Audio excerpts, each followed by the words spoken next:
Welcome back. સ્થાનિક સ્વરાજ્યની ચૂંટણીનું બ્યુગલ ફૂંકાઈ ગયું છે ત્યારે ઓછામાં ભાજપની સેન્સ પ્રક્રિયામાં ધમધમાટ પણ વધ્યો છે। આજે ભુજ સ્થિત ભાજપ કાર્યાલયમાં ભુજ, માંડવી, નખત્રાણા, અબડાસા, લખપતમાં તાલુકા પંચાયત, જિલ્લા પંચાયત તેમજ નગરપાલિકામાં ચૂંટણી લડવા ઈચ્છુકના દાવેદારોએ પોતાની દાવેદારી નોંધાવી છે। જ્યારે અંજાર સ્થિત પાર્ટી કાર્યાલય પર મુન્દ્રા, અંજાર, રાપર અને ભચાઉના ઉમેદવારોએ નિરીક્ષકો સામે પોતાની દાવેદારી નોંધાવી છે।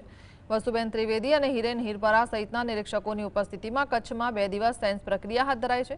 કચ્છની 1 જિલ્લા પંચાયત, ગાંધીધામ મહાનગરપાલિકા, 9 તાલુકા પંચાયત અને 5 નગરપાલિકાઓની ચૂંટણી આયોજિત થવાની છે।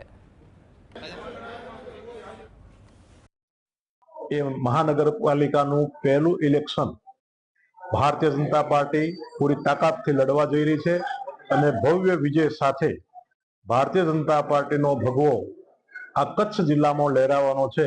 એ આજે જે કાર્યકર્તાઓમાં ઉત્સાહ છે એના પરથી દેખાઈ રહ્યું છે।